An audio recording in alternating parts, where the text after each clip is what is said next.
Hey Tony, how's your classes going this year? Oh, I had to change a lot in my notes and my pacing. How come?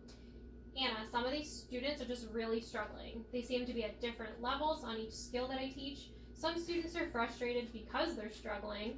I can't move forward as quickly as I want to or as I need to for state testing.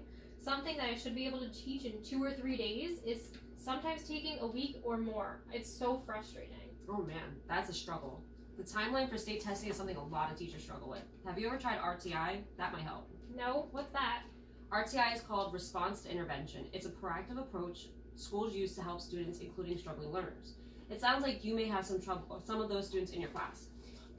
It is used most often in reading and in math, and may also be used to improve student behavior. It sounds good, and it sounds like a lot of work for me.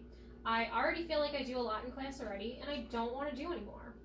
Yeah, I know you do a lot in your classroom. Most of these things you do already fit RTI, and you do not even realize it. Is RTI even worth doing? Yeah, you are getting beneath the surface of the problems with many students who truly need help instead of skating on the surface. You are being proactive in addressing the problems instead of pushing them through along until it's a bigger issue.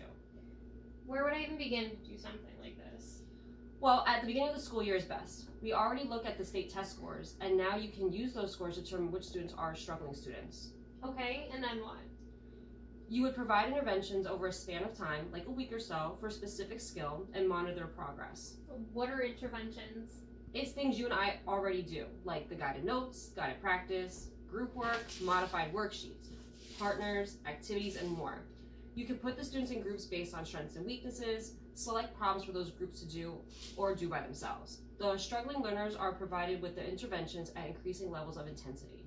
But how do I know if it's working? Just like we already do, through entrance or exit assessments of a couple questions through classwork. This can be done as frequently as needed. It's up to you.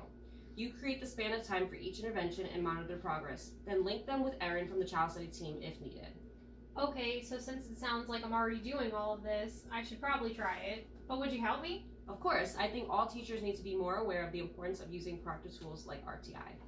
Cool.